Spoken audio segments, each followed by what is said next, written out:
और अगले दिन फिर आपका सर्वे फॉर्म में मैं रैंक देखता हूँ 3rd रैंक। आपने कभी माइन विजिट करा है, underground mine?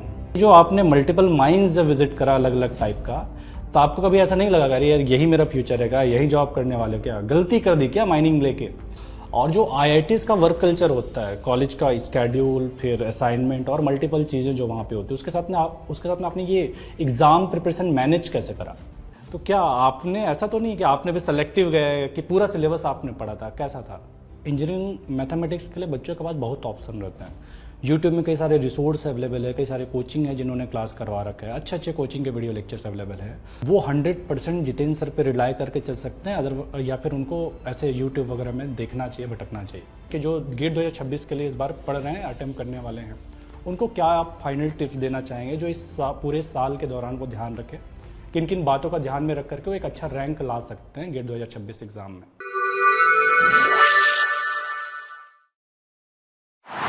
Welcome back to YouTube channel mining Gyan. मैं विनोद चंद्राकर आपके अपने यूट्यूब चैनल माइनिंग ज्ञान में स्वागत करता हूं। आज आपके और हमारे बीच है वैष्णवी बंसल, जो कि आईआईटी आईएसएम धनबाद की स्टूडेंट है, जिन्होंने गेट 2025 एग्जाम के अंदर में इतिहास रच दिया है। इनका गेट माइनिंग इंजीनियरिंग 2025 एग्जाम में ऑल इंडिया रैंक 3 आया है, जो कि इस साल का आईआईटी आईएसएम धनबाद का बेस्ट रैंक है, जो कि गेट माइनिंग इंजीनियरिंग इतिहास का अब तक का बेस्ट रैंक है जो किसी फीमेल माइनिंग इंजीनियर ने अचीव करा है। वैष्णवी का ये अचीवमेंट उन सारी लड़कियों के लिए इंस्पिरेशनल है, मोटिवेशनल है, जो माइनिंग इंजीनियरिंग डिसिप्लिन चूज करने से पहले कतराती है, सोचती है, जो ये सोचती है कि माइनिंग इंजीनियरिंग ब्रांच लड़कियों के लिए सही नहीं है, लड़कियों के लिए सेफ नहीं है, लड़कियों के लिए बेस्ट चॉइस नहीं है। इन्होंने एक एग्जाम्पल सेट करा है आज हमारे देश के नारियों के सामने। तो आज के इस वीडियो में इन्हीं वैष्णवी बंसल के बारे में जानेंगे कि कैसा इनका स्कूलिंग हुआ है, कैसा इनका कॉलेज लाइफ रहा है, कैसे इन्होंने ऑल इंडिया रैंक 3 अचीव करा है। हर वो सवाल जो आप वैष्णवी बंसल से जानना चाहते हैं, हर वो सवाल जो भारत की नारी वैष्णवी बंसल से जानना चाहती है, आज के इस वीडियो में जानने की पूरी कोशिश करेंगे। तो चलिए आज के इस वीडियो को शुरू करते हैं। Congratulation Vaishnavi on your outstanding achievement in GATE mining 2025 exam. Thank you sir. Vaishnavi, सबसे पहले मैं आपके बारे में जानना चाहूंगा कि आप अपने आप को ब्रीफली इंट्रोड्यूस करें।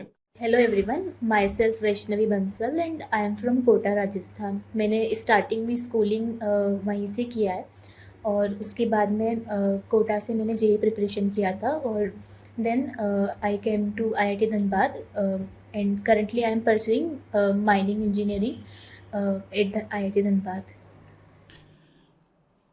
तो ये आपका कोटा से आईएसएम धनबाद तक आने का आपका सफर कैसा रहा है? इसके लिए आपने सेल्फ स्टडी करा था, कहीं से कोचिंग लिया था, कैसे आप आईएसएम धनबाद के अंदर पहुंचे? मैंने सर ऑफलाइन कोचिंग ज्वाइन किया था कोटा में, मोशन एजुकेशन लिमिटेड। वहाँ पे मतलब जो स्कूल में जो पढ़ाई होता था वो उससे काफ़ी अलग था। मतलब कॉम्पिटिटिव एग्ज़ाम की प्रिपरेशन क्या होती है वहाँ तब जाके मुझे पता चला था, और ये पता चला था मेरे जैसे और भी बच्चे हैं। मतलब वो तो ऑब्वियस है, पर फिर भी मतलब एक रियल टाइम फेस मैंने वो सिचुएशन की थी तब। डिसिप्लिन और कंसिस्टेंसी के बारे में मुझे तब पता चला कि कैसे मतलब खुद की गलतियाँ देखनी है, उन्हें सुधारना है, शॉर्ट नोट्स बनाने हैं, एग्जाम मॉक टेस्ट देने हैं, उनमें फिर इम्प्रूव करना है, क्वेश्चंस लगाने, ये सब चीज़। तो कोटा ने मुझे मतलब बेसिकली यही सब सिखाया था। हम कोटा पढ़ने के लिए जाते हैं, एक्चुअली मैंने भी जेईई मेंस का तैयारी करा था, ड्रॉप लेके 1 साल। आप तो वहीं से आते हैं, उसी धरती से आते हैं जो ना जाने कितने सारे इंजीनियर्स और डॉक्टर्स प्रोड्यूस किया है। तो नो डाउट आपसे बहुत ज़्यादा ऐसे पूछने का जरूरत नहीं कि आपको मोटिवेशन कहाँ से मिला, इंस्पिरेशन कहाँ से मिला। वो धरती में ही अपने आप में काबिलियत है डॉक्टर और इंजीनियर बनाने का। तो बढ़िया है। एक और सवाल जो है कि आपका जो रैंक था, वैसे पहला दिन जो हमारा रिजल्ट जब हम देख रहे थे, मतलब सुबह से लेकर शाम तक सिर्फ रिजल्ट ही मैं देख रहा था, नए नए अपडेट्स आ रहे थे कि अच्छा चलो हमारे कोचिंग से 4th रैंक आ गया, हमारे कोचिंग से 5th रैंक आ गया, 7th रैंक आ गया, 8th रैंक आ गया। मतलब हर रैंकर्स के बाद में एक अलग खुशी माइनिंग ज्ञान पे देखने मिलता था। AIR1 तो हमको पहले से पता था लगभग, तो उनका तो बहुत ज़्यादा ऐसे था नहीं, लेकिन बाकी सारे लोग नए थे। तो पहले दिन में आपके बारे में हमको नहीं पता था, और जो मीटिंग हमारा लास्ट शाम को हुआ जहाँ पे एक रिव्यू मीटिंग था, रिजल्ट के बारे में डिस्कशन था कैसा ओवरऑल रहा है, तो उसमें मैंने मीटिंग में एक्चुअली बोला भी था, अरे यार माइनिंग में लड़कियों का रैंक देखने नहीं मिलता है कि बहुत अच्छा रैंक। एक जो मुझे याद है, एक साक्षी का ही याद है जिसका 34 रैंक था, एक अच्छा रैंक लड़की का भी देखने मिला नहीं। मैं देखना चाह रहा हूँ लड़की को ही 1 डिजिट में 2 डिजिट में रैंक लाया, और अगले दिन फिर आपका सर्वे फॉर्म में मैं रैंक देखता हूँ 3rd रैंक। एक्चुअली मेरे लिए सरप्राइजिंग था। फिर आपको होगा कि मैंने आपको कॉल करा, आप कॉल रिसीव नहीं करवाए, मैं मैसेज किया कि बोले ये जेन्युइन रिजल्ट है, झूठ तो नहीं बोल रहे हो। फिर मैंने कौन से कोर्स में इनरोल्ड थे, डिटेल्स मैंने लिया, वेरीफाई करा ऐप में जा करके। फिर मुझे लगा कि अच्छा, जो कल डिस्कशन हो रहा था फाइनली वो सच दिखाई दे रहा है, मतलब सपना सच होता सा दिखाई दे रहा है करके, जो हमको चाहिए था, जो हम सोच रहे थे। ये हमारे कोचिंग का माहौल था कि अपने कोचिंग से पढ़े हुए को देख करके एक अलग ही हैप्पीनेस हमको आ रहा था। आपके घर का कैसा माहौल था जब उन्होंने सुना कि हमारी बेटी 3rd रैंक लाई है, हमारे घर की बेटी 3rd रैंक लाई है, तो घर का कैसा माहौल था? लाइक पापा को नहीं पता था कि मतलब मैंने ऐसा कोई एग्ज़ाम दिया। हमारे घर का बैकग्राउंड भी नहीं है कि गेट ये सब की, उनको बस इतना था कि आईआईटी में चली गई, अब तो ठीक है, अब हो जाएगा इसका। पापा को मैंने बोला पापा मेरे गेट में AIR 3 आ गई है, तो पापा बोला अच्छा अच्छी बात है, मेरी तरफ से मिठाई खा लेना। मैंने बोला पापा AIR 3 आई है पापा। फिर पापा अच्छा ओके। तो फिर वो काफ़ी मतलब खुश हुए थे। वो लाइक मैं मेहनत खुद इसलिए करती हूँ ना कि मतलब अपने पेरेंट्स को हैप्पी देख सकूँ, तो वो मेरे लिए एक वैलिडेशन था कि हाँ मैंने जो मेहनत करी, जो पढ़ाई करी, वो फाइनली मतलब ऐसे वैलिडेट हुई, मतलब सही था। अभी तो आपको घर में, ये तो पापा का रिएक्शन, परिवार का भी ऐसे फोन कॉल्स आने लग गए होंगे कि हमको हाँ पता था कि बिटिया में हुनर है, और मुबारकबाद मिलने लगे होंगे व्हाट्सएप से या कॉल से, तो कई सारे कॉल आए होंगे। और ठीक है, जिस भी बैकग्राउंड से आप पाते हैं, जैसा भी आपका बैकग्राउंड रहा हो, अभी आपका नाम पहचान का मोहताज नहीं है। आप ना सिर्फ अपने परिवार के लिए, बल्कि आप पूरे इंडिया के लिए मोटिवेशन है, हर उस लड़की के लिए मोटिवेशन है जो माइनिंग इंजीनियरिंग लेना चाहते हैं और माइनिंग इंजीनियरिंग लेकर के गेट जैसे एग्जाम के अंदर बहुत अच्छा स्कोर या रैंक लाना चाहती है। वो नो डाउट आपको देख करके आने वाले सालों में कई सारी वैष्णवी बंसल प्रोड्यूस होंगी। तो एक एग्जाम्पल आपने सेट कर दिया है आपके लड़कियों के एक पूरे कम्युनिटी के लिए। आगे मैं आपसे जानना चाहूंगा वैष्णवी कि जो आपका कॉलेज लाइफ था SM धनबाद का, 4 साल जो आपने बिताया, वो कैसा रहा है ओवरऑल? आप अपने कॉलेज जर्नी को हमारे व्यूअर्स के बीच शेयर कीजिए। एक्चुअली आप आज के स्टार हैं, आप आज के हीरो हैं, सब आपको सुनना चाहते हैं। मैं कोशिश करूंगा कम बोलूं, आपको बोलने का ज्यादा मौका दूं। तो आप अपने कॉलेज लाइफ के बारे में शेयर कीजिए, कैसा आपका ओवरऑल 4 साल रहा है? लाइक मैं कोविड बैच से हूँ, तो स्टार्टिंग में ऑनलाइन था मतलब कॉलेज, तो उस वक्त इतना पता नहीं, मतलब इतना सही नहीं लग रहा था। पर जब ऑफलाइन यहाँ पे कॉलेज में आया तो देखा कि यहाँ पे मतलब पूरी इंडिया से लोग आए हुए हैं। सबका अलग अलग टैलेंट है, किसी को डांस बहुत अच्छा आता है, कोई एक्टिंग बहुत अच्छी करता है, कोई स्पीच बहुत अच्छी देता है, मतलब ऐसे पढ़ाई के अलावा भी लोग बहुत कुछ काम यहाँ पे करते हैं। और पढ़ाई में भी मतलब लोग ऐसे नहीं कि पीछे हैं, कि अलग काम कर रहे हैं तो वो पीछे हैं। तो फिर उसके अलावा कॉलेज में एक्स्ट्रा करिकुलर एक्टिविटीज़ काफ़ी अच्छी थी। फैकल्टीज़ जो माइनिंग के हैं हमारे, वो काफ़ी एक्सपीरियंस्ड है, मतलब इंडस्ट्रियल एक्सपोजर हमको मिलता है। तो वो चीज़ भी मतलब मुझे मोटिवेट करती है कि मैं माइनिंग में और मतलब आगे काम करूँ। तो college life is the best. And सबसे ज़्यादा इम्पोर्टेंट कि मेरे फ्रेंड्स जो यहाँ पे मुझे मिले, जो मतलब जिन्होंने मुझे मतलब ओवरऑल जो एक डेवलपमेंट होता है तो फ्रेंड्स से ही होता है। तो जो भी मेरे सराउंडिंग फ्रेंड्स हैं वो काफ़ी अच्छे हैं, मतलब वो मुझे मोटिवेट करते हैं कि आगे काम करो, आगे ये करो ये करो। तो वो चीज़ काफ़ी अच्छी है। ओके, नए जगह, नए लोग, नए फ्रेंड्स, और नो डाउट जब हम लाइफ में आगे बढ़ते हैं तो ये पास्ट ही होता है जिसको देख करके हम खुश होते हैं, चाहे वो स्कूल लाइफ हो चाहे कॉलेज लाइफ हो। और एक भरा पूरा आपका जो लोग सपना देखते हैं कॉलेज लाइफ जैसा बीते, वो सारा आपने जिया है। इस बात का आपको भी सेटिस्फेक्शन होना चाहिए, आपके परिवार को भी सेटिस्फेक्शन होना चाहिए। परिवार वाले तो ये जान करके खुश हो जाते हैं कि बिटिया IIT पहुंच गई है, मतलब हो गया, लाइफ तो सेट है, कुछ ना कुछ कहीं ना कहीं तो कुछ कर ही लेगी। तो बढ़िया है, मतलब IIT वाले काफी हद तक इसलिए भी निश्चिंत हो जाते हैं कि भाई हमने JEE मेंस के लिए अच्छे से तैयारी करा है, तब जाके हम IIT में आए हैं, अभी तो ज्यादा पढ़ने का जरूरत नहीं है, कोई ना कोई एक ऐसा कंपनी रहेगा जो हमको जॉब दे ही देगा। तो काबिलियत होता है करके आप वहां पहुंचते हैं, और एक टाइम बाद में आपका काबिलियत ही बोलता है। आपने जो 4 साल का सफर बताया, उस 4 साल के सफर में आप बेस्ट थिंग या बेस्ट मोमेंट जो आप हमारे व्यूअर्स को शेयर करना चाहेंगे, जो आपके पूरे उस 4 साल के जर्नी में रहा हो? मतलब 4 साल है तो काफ़ी छोटे-छोटे पलों से मिलकर ही बना है, ये तो बहुत सारी चीज़ें हैं। पर लाइक मैं मतलब पढ़ने में अच्छी हूँ, तो अभी जो AIR 3 आया है वही मतलब मुझे लगता है बेस्ट मोमेंट मेरे लिए है। और इससे पहले जब मेरा प्लेसमेंट हो गया था, क्योंकि IIT में आने का गोल यही था कि प्लेसमेंट हो जाए, तो मेरा प्लेसमेंट हो गया और उसके बाद अभी मतलब AIR 3 आना, वो बहुत बड़ी बात है मेरे लिए, तो यही बेस्ट मोमेंट है। स्कूल टाइम में आप कैसे थे? स्कूल टाइम में पीछे से टॉप करते थे कि आगे से टॉप करते थे, कैसा था? स्कूल टाइम में भी मैं टीचर्स की फेवरेट थी, और 10th में मैंने कोटा डिवीज़न में फर्स्ट रैंक थी, like I was topper kind of girl.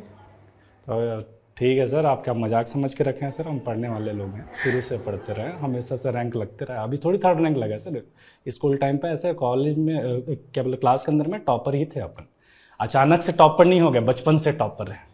अच्छा है, आपने कभी माइन विजिट करा है, अंडरग्राउंड माइन? हाँ सर, मैंने सेकेंड ईयर के एंड में सूरदा कॉपर माइंस था, वो विज़िट किया था। सूरदा कॉपर माइंस में मतलब अंडरग्राउंड में हम पहली बार गए थे माइंस में। तब जाके थोड़ा स्टार्टिंग में डर लगता है कि मतलब ये माइंस है, कैसे है, मतलब कैसे, मतलब वहाँ पे वेंटिलेशन हो रहा है, वर्कर कैसे काम कर रहे हैं। स्टार्टिंग में काफ़ी डर लगता है, और फिर माइंस के अंदर जाते हैं तो मतलब वो गैलरीज काफ़ी छोटी होती है, तो बड़ी बड़ी मशीनरी वहाँ पे चल रही होती है, और फिर वो आ रही होती है स्टीप इंक्लाइन में जब हम जाते हैं, तो ये सब चीज़ें मैंने वहाँ पे एक्सपीरियंस की थी, तो मतलब पता चला था कि किताबों में जो पढ़ते हैं वो एक्चुअल में कैसा वहाँ पे होता है। तो माइनिंग का मेरा पहला एक्सपीरियंस काफ़ी मतलब ऐसे रोमांच भरा था, अच्छा था। तो आपने मेटल माइंस विजिट करा है, कोल माइन अभी तक विजिट नहीं किया है?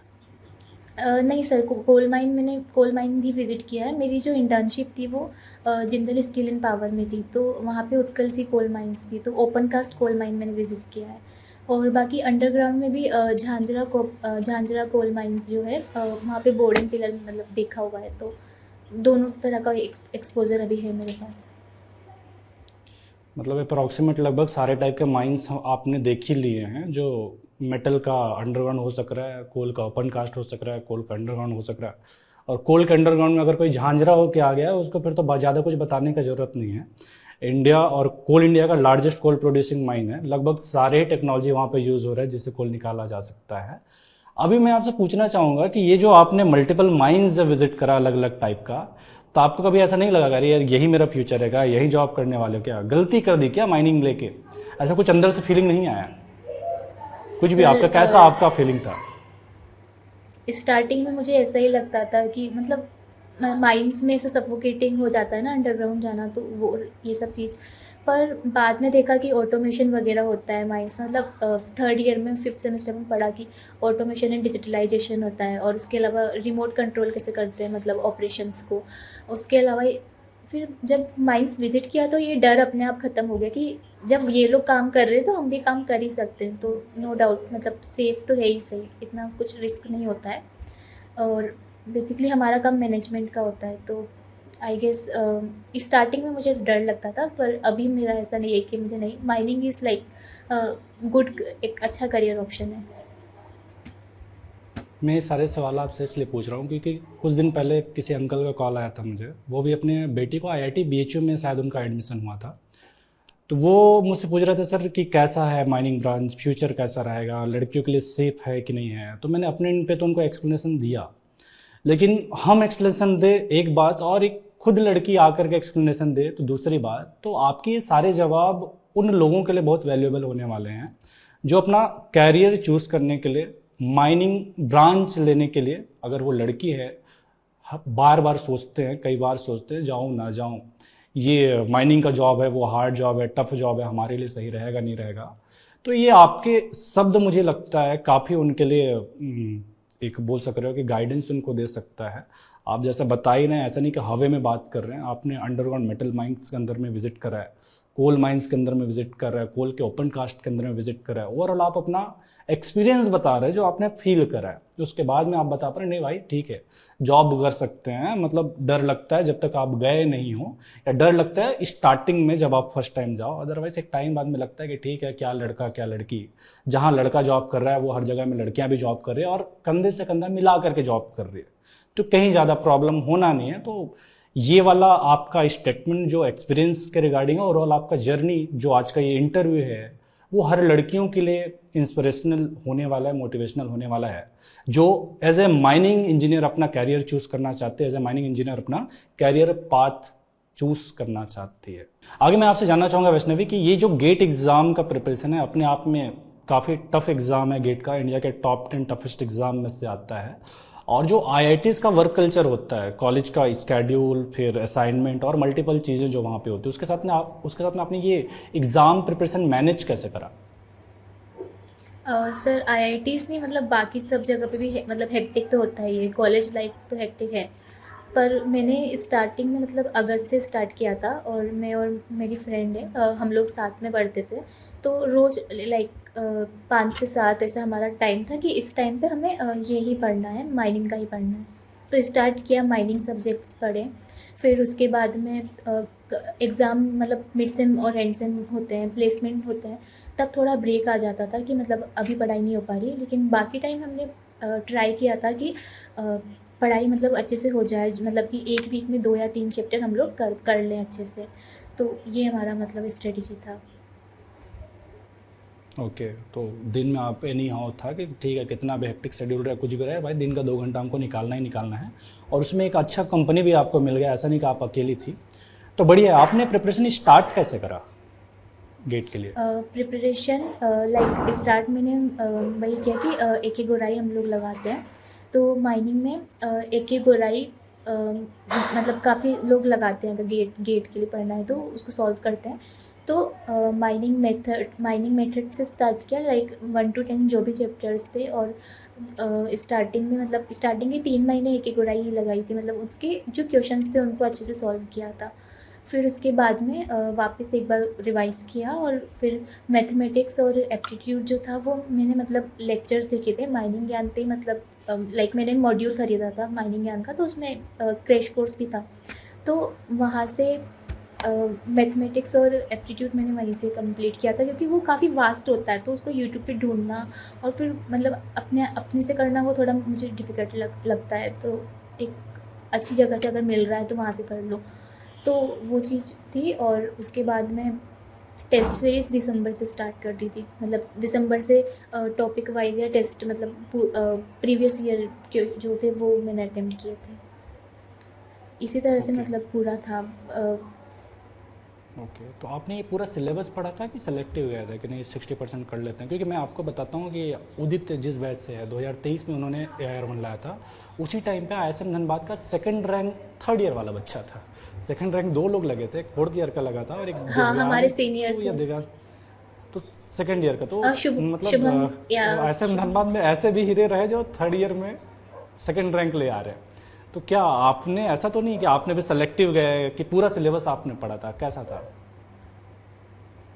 स्टार्टिंग में हमारा यही था कि पूरा ही पढ़ना चाहिए, क्योंकि कहाँ से कौन सा एग्जीक्यूशन आ जाए क्या पता। तो पूरा सिलेबस टेस्ट किया था।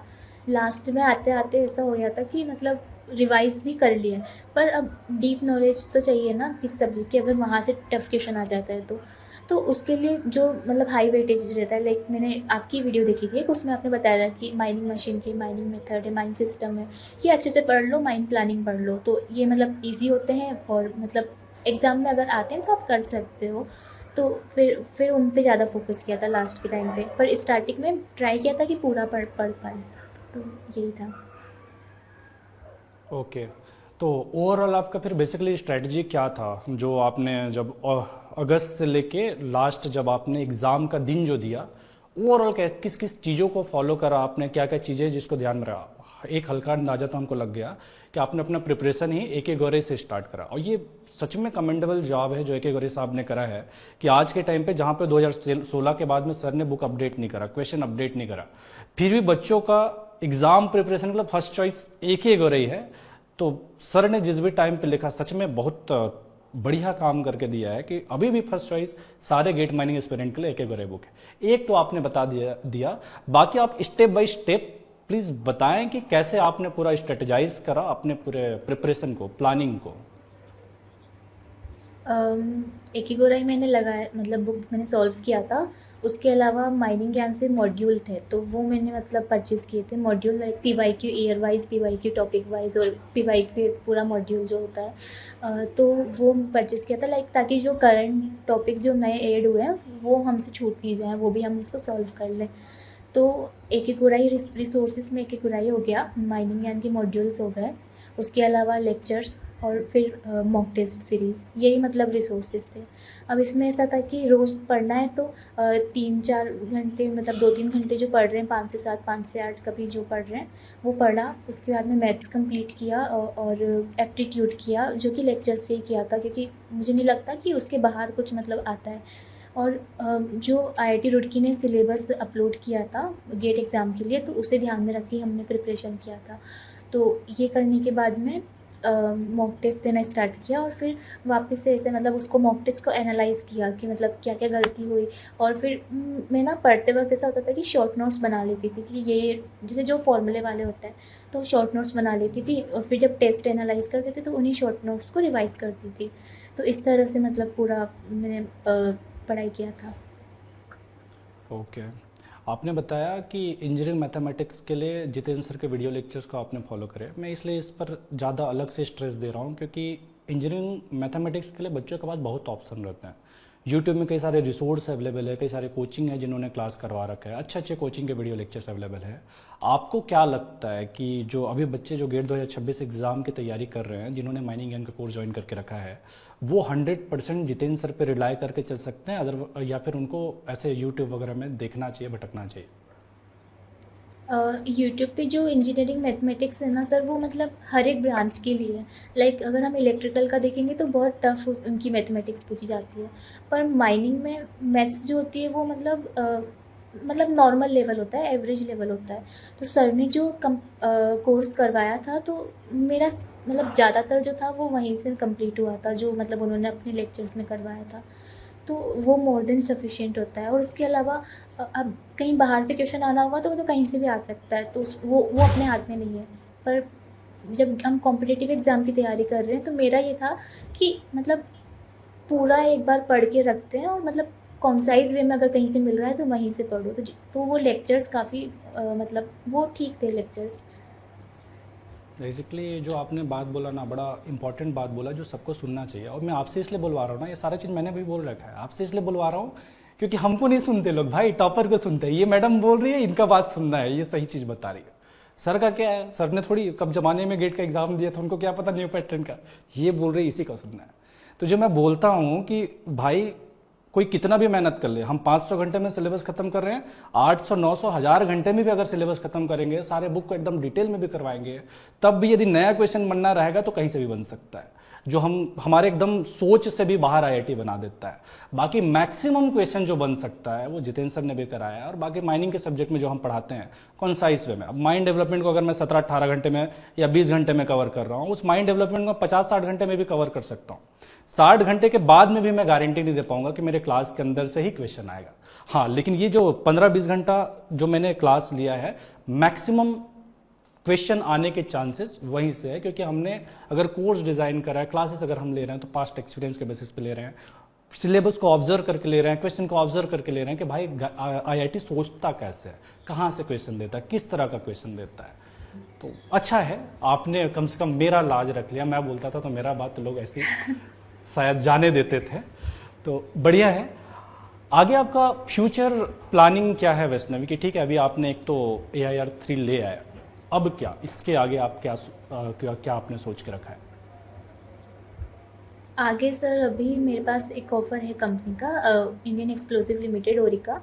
तो आई विल मतलब मैं ट्राई करूँगी कि मतलब वहीं पे अभी जॉब करूँ, क्योंकि लाइक फैमिली रिस्पॉन्सिबिलिटीज़ हैं, तो और मैंने खुद की एजुकेशन के लिए भी लोन ले रखा है, तो वो सब भी मतलब पहले ख़त्म करना है। तो उसके बाद ही फिर मैं कोई फर्दर स्टडीज़ के लिए जाऊँगी। तो अभी तो यही है कि मतलब जॉब कर लेती हूँ, उसके बाद में फिर देखती हूँ आगे क्या करना है। तो ओरिका इंडिया के अंदर में ही प्लेसमेंट दे रहा है कि फॉरेन भेज रहा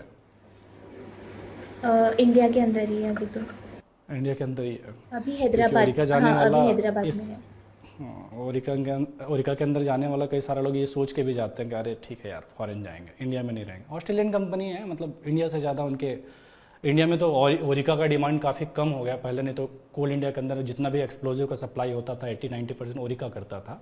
आगे मैं आपसे जानना चाहूँगा वैष्णवी, मैं नहीं, ये व्यूअर्स जानना चाहते हैं, बाकी सारे लोग जानना चाहते हैं, ज़बरदस्ती मुझे क्वेश्चन दे के रखे हैं कि सर ठीक है पढ़ने वाली बंदी है, अच्छे से रैंक लाई है, स्कूल टाइम पे टॉप करती थी, कॉलेज टाइम पे टॉप करती थी, गेट के एग्जाम में टॉप करी है सर, 3rd रैंक लेके आई। ये लोग फ्री टाइम में क्या करते हैं? जैसे हम लोग पबजी खेल लेते हैं, व्हाट्सएप चला लेते हैं, फेसबुक चला लेते हैं, लूडो खेल लेते हैं, इन लोग क्या करते हैं? तो आप अपने फ्री टाइम पे क्या करना पसंद करते हैं? सर ये सब तो मैं भी करती हूँ, मतलब लेकिन कम करती हूँ, लिमिटेड टाइम में अच्छा। करती हूँ। और उसके अलावा मैंने सबसे बड़ा अचीवमेंट मेरा ये है कि मैंने इंस्टाग्राम डिलीट कर दिया था, अकाउंट डिलीट कर दिया था अपना। मतलब मेरे को काफ़ी ऐसा शौक है कि फ़ोटो अपलोड करना वगैरह, तो मैंने वो डिलीट कर दिया था क्योंकि मुझे गेट की प्रिपरेशन करनी थी। तो वो डिस्ट्रैक्शन से तो हटा दिया था। फ्री टाइम में सर मैं अपने फ्रेंड से ही बात करती हूँ, और लाइक म्यूज़िक सुन लिया या फिर ड्राइंग ड्राइंग कर लिया, ये सभी मैं करती हूँ। फ्रेंड्स फैमिली से बात करना, तो मतलब यही मेरा रहता है, बाकी तो कुछ नहीं करती मैं। तो ड्राइंग बस ऐसी बस बंदर बिल्ली बना लेते हैं कि एक्सपर्ट है कि मेरा अगर आपको ड्राइंग बनाना रहे तो बना लेंगे? नहीं सर, मैं आपका ड्राइंग नहीं बना पाऊँगी। अच्छा, ठीक है। ठीक है, आपने जैसा आपका प्रिपरेशन बताया, आपने प्लानिंग बताया, स्ट्रेटजी बताया, कई सारा इनसे लोग सीखे होंगे, जाने होंगे, और हो सकता है आपके प्लानिंग के हिसाब से लोग अपना भी प्लानिंग करें पूरे 1 साल का। बाकी आपने जो माइनिंग ज्ञान में पढ़ा, उस प्रिपरेशन के दौरान कौन सा एक फैकल्टी है जो आपको लगा कि हाँ ये बेस्ट फैकल्टी है, इनका क्लास सबसे ज़्यादा समझ में आ रहा है? तो कोई एक आध फैकल्टी जिसको आप अलग से नाम लेना चाहेंगे, पॉइंट आउट करना चाहेंगे? पॉइंट आउट सर, जैसे सबका अलग अलग एक्सपर्टीज़ है और सबने अपने सब्जेक्ट के हिसाब से अच्छा ही पढ़ाया है सर। मतलब मुझे ऐसा लगा नहीं कि मतलब कोई एक बेस्ट होना चाहिए। पर अगर मैं बोलूँ तो लाइक मुझे माइनिंग मशीनरी पर्सनली टफ़ लगता है। तो जब मैंने माइनिंग मशीनरी माइनिंग ज्ञान से पढ़ा, तो वो मतलब काफ़ी मतलब ईज़ी वे में उन्होंने समझा दिया, कॉन्सेप्ट क्लियर कर दिए, और रियल मतलब ऐसे उन्होंने एक इमेज बना दी कि ऐसे ऐसे मशीन चलती है, ऐसे ये होता है, और सवाल भी करवा दिए। तो यही एक चाहिए होता है गेट एस्पिरेंट को, कि मतलब कॉन्सेप्ट क्लियर हो जाए, और कॉन्सेप्ट क्लियर हो जाए, और क्वेश्चंस मतलब सॉल्व हो जाएँ अगर एग्ज़ाम में आते हैं तो। तो माइनिंग मशीनरी जो जिन सर ने पढ़ाया था वो मतलब काफ़ी अच्छा है। उसके अलावा सर आपकी जो क्लास थी, लाइक आपने मतलब वेंटिलेशन जो पढ़ाया था एकदम, मतलब मुझे ऐसा था मुझे आता है वेंटिलेशन, पर रिवाइज़ करना था। तो रिवाइज़ करने के लिए ऐसा था कि अब पूरा एकदम पीडीएफ पढ़ो तो बहुत टाइम लग जाता है। तो आपने 4 घंटे में, शायद मुझे याद है 4 घंटे में 4 लेक्चर ही हैं आपके, तो उसमें आपने उसको कंप्लीट किया है। तो वो काफ़ी मुझे सही लगता है। तो आप सर और एक जिन सर ने माइनिंग मशीनरी पढ़ाया था वो। ओके, ठीक है। वैष्णवी, एक और सवाल जो मैं आपसे पूछना चाहूँगा कि ये जो आपका पूरा एक लाइफ रहा है, जहाँ जो आपका कॉलेज भी अभी निकलने वाला है, जो आपका ये जो 4 साल रहा है कॉलेज का, इस दौरान कोई एक इंस्पिरेशन जो आपको लगता है कि ये एक चीज़ है जो मुझे मोटिवेशन देता है, ये एक चीज़ है जो मुझे पुश करता है कि मैं कुछ करूँ ज़िंदगी में, तो आपके लाइफ का इंस्पिरेशन क्या रहा है? सर लाइफ का इंस्पिरेशन यही है कि मेरे पेरेंट्स मतलब मेरी फैमिली मेरे लिए है। लाइक मैं अपने घर में सबसे बड़ी हूँ, मैं पढ़ने में अच्छी हूँ, वो ठीक है। पर जब मैंने 10th में टॉप किया, तो उसके बाद ऐसा था कि ठीक है टॉप कर लिया तो क्या हुआ, अब आगे मतलब जेई के लिए घर पे माने नहीं थे, और माने लाइक कि उनको पता था क्योंकि दूर भेजना पड़ेगा इसको।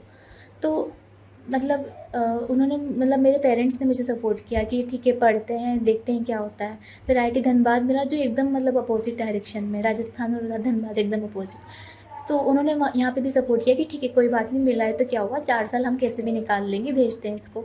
तो उनका हमेशा ये रहता है कि तुम पढ़ाई करो, तुम अपनी लाइफ बनाओ, क्योंकि अगर तुम अभी अच्छे से पढ़ लोगे तो हमने जो मतलब सेक्रीफाइस किए हैं वो तुम्हें नहीं करने पड़ेंगे। तो ये सब चीज़ें जो होती हैं वही मुझे इंस्पायर करती हैं कि मेरे पेरेंट्स जो मतलब इतना मतलब हमारे लिए सेक्रीफाइस करते हैं, मतलब काफ़ी मतलब मॉडरेट मीडियम बैकग्राउंड है हमारा। तो वो मैं चाहती हूँ कि उनको एक अच्छी लाइफ दूँ। उसके अलावा मतलब मेरी बहनें जो हैं वो मुझे देख के इंस्पायर होंगी, मतलब तो वही सब चीज़ें मुझे मतलब इंस्पायर करती हैं। और उसके अलावा ऐसा होता है ना कि आप काम करते हो, आपको मतलब ऐसे एक्नॉलेजमेंट मिलता है, तो वो भी काफ़ी अच्छी चीज़ है। तो लाइफ मतलब अच्छी होती है अगर आप पढ़ाई करते हो या फिर कुछ भी अच्छा काम करते हो। तो यही सब मतलब मेरे पेरेंट्स मेरे लिए इंस्पिरेशन है। ठीक है वैष्णवी, आपको जहाँ से भी इंस्पिरेशन मिला होगा, अभी आप पूरे इंडिया के इंस्पिरेशन हैं, उन सारी लड़कियों के लिए इंस्पिरेशन है जो खासकर जहाँ से आप आती है, राजस्थान के जहाँ पे बात करें, जहाँ पे जो मैंने फिल्मों में देखा है, जो लोगों से सुना है कि वहाँ पे एक टाइम बाद में घर वालों का एक रहता कि ठीक है इनके शादी कराओ और ससुराल भेजो। उन जगह से आने के बाद में आपने आईआईटी के अंदर में आपका जाना, वहाँ पे फिर माइनिंग ब्रांच लेना, और फिर माइनिंग ब्रांच लेने के बाद अपने फाइनल ईयर में फर्स्ट अटेम्प्ट में 3rd रैंक लेना। आपको जहाँ से भी इंस्पिरेशन मिला हो, आपके सुनने वाले को, जो भी चाहे लड़का हो चाहे लड़की हो, उन सबको आपसे इंस्पिरेशन मिलने वाला है। आप आज के टाइम पे मुझे लगता है कई सारे लोगों के हीरो हैं जो आपसे सीखेंगे, आपसे जानेंगे, आपसे गाइडेंस लेने वाले हैं। इस पॉडकास्ट के माध्यम से कई सारी चीजें जो सीखने हाँ वाले सर, हैं। थैंक एट लास्ट मैं आपसे, जो गेट 2026 एग्जाम की तैयारी कर रहे हैं वैष्णवी, जो आपके जूनियर्स हैं IISM धनबाद के या दूसरे किसी भी कॉलेज के जो गेट 2026 के लिए इस बार पढ़ रहे हैं, अटेम्प्ट करने वाले हैं, उनको क्या आप फाइनल टिप्स देना चाहेंगे जो इस पूरे साल के दौरान वो ध्यान रखें, किन किन बातों का ध्यान में रख करके वो एक अच्छा रैंक ला सकते हैं गेट 2026 एग्जाम में? तो सर गेट 2026 के लिए मेरा सबसे पहला यही रहेगा कि जितनी जल्दी हो सकता है उतनी जल्दी आप प्रिपरेशन स्टार्ट कीजिए। उसके बाद में स्ट्रक्चर्ड वे में कहीं से अच्छे से, मतलब मुझे लगता है कोर्स लेना कोई बुरी बात तो नहीं होता है। लाइक एक स्ट्रेटेजी मिल जाती है कि कैसे आपको फॉलो करना है। मतलब जो लोग के पास एक्सपीरियंस है वो पढ़ाते हैं, तो स्ट्रक्चर्ड वे में पढ़ाई करो। और सबसे इम्पॉर्टेंट कि जब आप टेस्ट देने जाओ तो वहाँ पे टाइम मैनेजमेंट सबसे इम्पॉर्टेंट है। टाइम अगर आपने मैनेज नहीं किया, लाइक आपने मतलब पूरे साल इतना पढ़ा, मतलब कंसिस्टेंट भी रहे, अपने मतलब डाउट्स डिस्कस किए, जो भी मॉक टेस्ट दिया, और वहाँ जाके एग्ज़ाम में जाके टाइम अगर मतलब मैनेज नहीं किया तो वो पूरा मतलब फेल हो जाता है। लाइक मुझे लगता है कि मेरी बैच में, मैं नहीं हूँ जिसे माइनिंग सबसे ज़्यादा आता होगा, मेरी बैच में बहुत अच्छे अच्छे लोग भी हैं। तो वही है कि एग्ज़ाम में कौन किस तरह से टाइम मैनेज करता है वो इम्पोर्टेंट है। तो यही सब चीज़ें हैं। तो एंड रिज़ल्ट तो आपके हाथ में नहीं है, पर आपके हाथ में है प्रैक्टिस करना। तो अच्छे से प्रैक्टिस कीजिए और मॉक टेस्ट वगैरह देना जल्दी स्टार्ट कीजिए, जितना जल्दी हो सकता है। यही मेरा मतलब रहेगा कि आप कर सकते हैं। Okay, thank you so much Vaishnavi, हमें टाइम देने के लिए, हमारे बीच आने के लिए, आज के इस पॉडकास्ट में अपना वैल्यूएबल फीडबैक देने के लिए। मुझे लगता है आपका आज का यह इंटरव्यू कई सारे लोगों के लिए इंस्पिरेशनल होने वाला है, मोटिवेशनल होने वाला है, उनको एक प्रॉपर गाइडेंस देने वाला है। तो थैंक यू सो मच हमारे बीच आने के लिए, और आपको बहुत बहुत शुभकामनाएं आपके एक ब्राइट फ्यूचर के लिए।